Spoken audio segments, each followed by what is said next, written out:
도메인 객체네요. 애플리케이션의 유의미한 비즈니스 컨셉을 나타낸 코드를 저희는 도메인 객체라고 하죠. 도메인 객체는 대부분 타입 간에 연관이 되어 있습니다.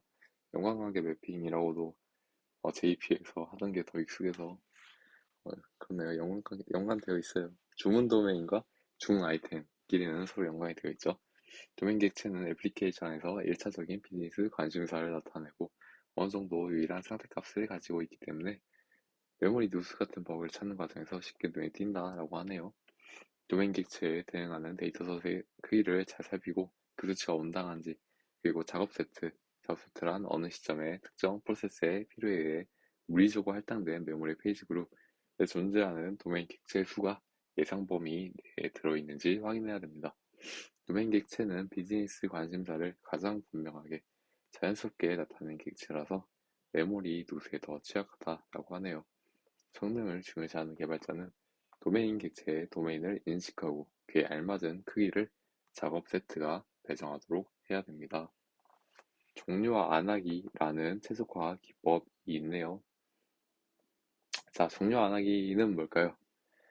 자바 가상 머신이 실행하는 가비지 컬렉션이 수행될 때 더 이상 사용하지 않는 자원에 대한 정리 작업을 시행할 때 호출되는 종료자 메소드입니다. 이거는 파이널라이즈 메서드를 오버라이드한 객체는 가비지 수집계가 이거를 가비지큐에 넣으면서 특별하게 처리를 해줘요. 가비지 수집 중 즉시 회수되지 않고 이 부분이 중요합니다. 종류와 대상으로 등록된 객체는 다음과 같이 수명이 연장이 돼요. 종류화가 가능한 객체는 Q로 이동을 먼저 합니다. 그 다음 애플리케이션 스레드 재시작 후 별도의 종료와 스레드가 Q를 비우고 각 객체마다 이 종료자 메서드를 실행을 합니다. 메서드가 종료되면 객체는 다음 사이클에 진짜 수집될 준비를 마쳐요. 그러니까 종료와의 객체는 모두 지시 마킹을 해서 도달 불가능한 객체로 인식을 시킨 다음에 종료한 다음엔 반드시 지시를 재실행을 해야 됩니다. 해서 데이터를 다시 수집해야 돼요. 종료가 가능한 객체는 적어도 한 번의 지시 사이클이 더 살아있는 거죠. 테뉴어드 세대의 객체의 경우 상당히 긴 시간이 될 수도 있습니다. 종류와 시레드 실행 도중 메서드에서 예외가 발생한다면 어떻게 될까요?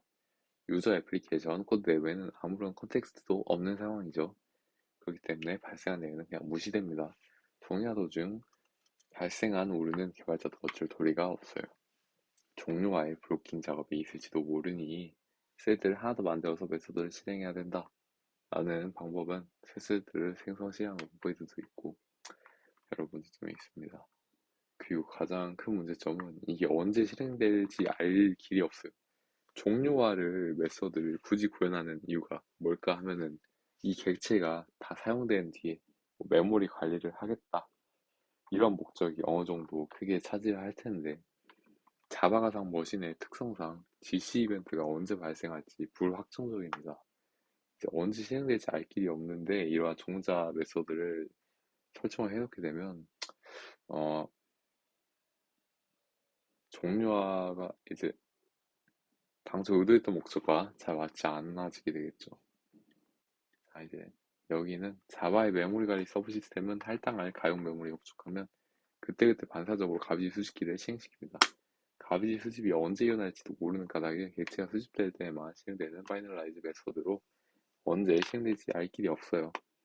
정해진 시간에 실행되는 법이 없으므로 종료를 통해 자동으로 리소스를 관리한다는 것 자체가 어불성설. 그 목적과는 잘 맞지 않습니다. 이제 종료를 사용하지 말라고 개발자들에게 권고했기도 했고 가장 확실한 말로는 디브리케이티드 된다는 것 자체가 사용하면 안 된다에 가까울 정도로 좋지 않은 방법이다 라는 거죠. 그 다음 방식은 트라이 위드 리소스 리소시스 트라이 위드 리소시스라는 방법이네요. 자바 7부터 언어 자체 추가된 이러한 생성자를 이용하며 트라이 키워드 다음에 괄호 안에 리소스를 지정해서 생성을 할 수 있습니다. 이로써 트라이 블럭이 끝나는 지점에 개발자가 크로스 메서드를 호출을 깜빡 잊어도 자동 호출을 하게 돼요. 자동 호출이라는 것은 컴파일러가 이 크로스 메서드를 하지 않아도 컴파일 단계에서 자동으로 생성을 해주는 게 이 트라이 위드 리소시스라는 문입니다. 해서 정리하는 방법에 일일이 코드를 기술할 필요도 없이 코드를 단순화할 수 있어 유용합니다. 자, 그러면 종료와 트라이 위드 리소시스라는 모두 이제 뭐가 실행이 된 다음에 마지막에 실행된다는 그러한 개념을 갖죠. 이제 하지만 이제 종료하는 런타임 내부 깊숙한 곳에 있는 어셈블리 코드의 기반에 객체를 미리 등록하고 특별한 지시 작업을 수행하지만 그다음 트라이드 리소시스는 순수한 컴파일 타임 기능이에요. 그러니까 종료하는 가비 수식기를 이용해 레퍼런스 큐와 별도의 전용 종료 셋을 동원해 정리 작업을 또 해줘야 됩니다. 컴파일하면 평범한 바이트 코드 받기는 다른 컴파일 로직과는 무관한 간편 구분이 이 트라이 위드 리소시스라는 타입 기능이에요. 하지만 단 상당히 큰 바이트 코드로 변환되므로 GIT 컴파일러가 인라이닝하고 메서드를 컴파일하는 과정에 좋지 않은 영향을 끼칠 가능성이 있긴 합니다. 그 다음 종료화는 GC에 의존하고 GC는 그 자체로 불확정적 프로세스라서 리소스 관리는 대부분 리소스 관리를 비롯한 대부분의 경우에는 원래 의도와 맞지 않고 종료화에 의존하는 객체는 언제 리소스가 해제될지 아무런 보장이 없어요. 자, 다음은 메서드 핸들. 이것도 중요한 개념인데 리플렉션에 약간 대응되는 그런 개념으로 이제 리플렉션과 비교해서 나오는 설명이 많아요. 근데 이제 자바 리플렉션도 되게 어려운 개념이잖아요. 저도 강의 하나 듣고 이 책에서 자세히 설명 안 나오고 리플렉션을 강의 하나 들었는데 그것도 되게 어려웠던 걸로 기억을 하는데 그거와 비교해서 설명해 보도록 하겠습니다. 인보크 다이나믹이라는 저번 장, 9장이었죠? 9장, 방금 설명했던 9장에서 나오던 음, 바이트 코드인데 이게 호출부에서 실행할 메서드를 아주 유연하게 결정할 수 있게 해주며 실제로 어느 메서드를 호출할지 런타임 전까지는 결정되지 않아요. 호출부가 인터프리터에 이르면 특수한 보조 메서드, 부트스트랩 메서드, BSM이 호출됩니다. 이 BSM은 호출부에서 호출됐어야 할 실제 메서드를 가리키는 객체를 반환해요. 이 객체가 호출 대상이라고 부르며 위에서 설명한 동작을 호출부 내부에 가미됐다 표현하게 돼요. 자, 그러면 이 인보크 다이나믹이 왜 나왔냐? 메서드 핸들 나오면서 합시다. 위에서 이 가미됐다 라는 내용에서 핵심이 바로 메서드 핸들이에요. 메서드 핸들은 인보크 다이나믹 호출부에 호출되는 메서드를 나타낸 객체입니다.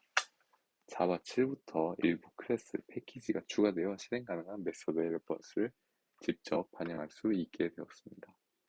자, 이게 왜 중요한지 이제 또 13장이었나? 여기 계속 나오네요. 대한 설명에서 나옵니다. 하부 메소드를 실행할 수 있는 다양한 메소드가 메소드 핸들 객체에 대장되어 있고 리플렉션, 호출처럼 메소드 핸들의 하부 메소드의 시그니처는 자유롭기 때문에 메소드 핸들에 있는 인보커 메소드는 최대한 융통성 있게 관대한 시그니처를 지니고 있어야 된다고 하네요. 메소드 핸들이 리플렉션에 대항해서 신기능을 가지고 있고 이게 왜 좋은지 한번 알아보도록 합시다. 관대한 시그니처 어디서도 좀 범용적으로 사용할 수 있는 그런 시그니처 위에 전체 호출 시그니처에서 받는 가변인수들은 전부 오브젝트형, 반환형도 오브젝트형 이렇게 설정된 코드들이 많아요. 그래서 이렇게 설정한 컴파일 타임에는 이 메서드가 어떻게 호출될지 전혀 가늠할 길이 없는 상태가 존재할 수 있죠. 전부 보편화적으로 추상화하기 위해 오브젝트로 설정해 놨으니까 세부적으로는 어떻게 호출될지 잘 알지 못해요. 자, 이렇게 메서드 이렇게 호출하는 건 너무 일반적이에요. 그래서 수신자와 메소드 객체가 안 맞거나 매개 변수 목록에 조금이라도 오류가 생기면 런타임이 실패할 가능성이 있습니다. 메소드 핸들을 쓰는 코드는 어떻게 변할까요? 두 부분으로 나누어서 호출을 하게 돼요. 메소드 핸들을 룩업하는 부분, 그리고 진짜 호출하는 부분 이렇게 나뉘는데 이 메소드 핸들을 룩업하는 부분이 중에서 한번 알아봅시다. 리플렉션이 처음 나왔을 때 문제였던 액세스 제어 이슈를 바로잡을 수 있어요. 액세스 제어 이슈는 뭘까요? 접근 수정자, 프라이빗, 퍼블릭, 디폴트, 프로텍티드 이런 거가 액세스 제어와 관련된 이슈겠죠. 클래스가 처음 로딩되면 가상 모듈은 바이트 코드를 전수 검사합니다. 이 과정에서 액세스 권한이 없는 메서드를 클래스가 악의적으로 호출하려고 시도하는지 검사해요. 액세스 불가능한 메서드를 호출하려고 하면 결국 클래스 로딩 프로세스는 실패합니다. 한번 로딩된 클래스는 성능 문제가 있어서 두 번 다시 검사를 하진 않아요. 이제 두 번 다시 검사를 하지 않는 이런 틈새에 리플렉션 코드가 파고든다면 위험이 생기게 되죠. 아주 초창기엔 자바 1.1 버전에서 해결되긴 했어요. 하지만 이제 리플렉션 서브 시스템의 설계가 현재 이제 자바의 동향과는 비교했을 때 만족스럽지 못한 부분이 많이 있다라는 거죠. 메서드 핸들 API는 룩업 컨텍스트라는 방식으로 접근을 합니다. 메서드 핸들 룩업이라는 메서드를 호출해 컨텍스트 객체를 생성을 하게 돼요. 이 메서드가 반환한 불변 객체인 컨텍스트 객체를 생성한 지점에서 액세스 가능한 메서드 및 필드를 기록한 상태 정보가 있습니다. 이걸 기록해서 지금 사용해야 되고 나중에 써도 돼요. 이렇게 유연성이 있는 덕분에 클래스에 있는 프라이빗 메서드, 룩업 객체를 캐시하고 캐시 임시 저장하고 액세스를 필터링 하는 식으로 선택적으로 액세스를 할 수 있게 된 거죠. 이게 리플렉션이었다면 set accessible이라는 꼼수라고 설명을 하는 이러한 방법밖에 없어서 자바의 안전한 액세스 제어 체계에 큰 허점을 노출시킨다고 합니다. 컨텍스트 객체를 find virtual 메서드를 이용해 그 지점에서 보이는 모든 메서드 핸들을 가져올 수 있고요. 리플렉션과 달리 프로그래머가 액세스 체크 로직을 없애거나 해체하는 건 불가능해서 더 안전합니다. 마지막에 나오는 가장 신기한 점은 소스코드 컴파일러 자바C는 메서드 핸들에 필요로 하는 메서드가 코드상에 실제 존재하지 않더라도 호출에 적절한 타입 시그니처를 알아서 추론을 해줘요. 자바C로 생성한 바이트 코드는 가변 인수를 배열로 박싱하지 않은 상태로 이 호출이 연결 가능하리라고 보고 정상적으로 디스패치 될 수 있게 스택을 함께 세팅을 해줍니다. 이 바이트 코드를 로드하는 자바가 상머신 런타임은 이 메서드 호출을 있는 그대로 연결해줘야 되고요. 런타임의 메서드 핸들이 정확한 시그니처를 반영하고 인풋 코드들이 기본적으로 하부 메서드를 대신 호출하는 코드로 치환되리라 예상을 해줍니다.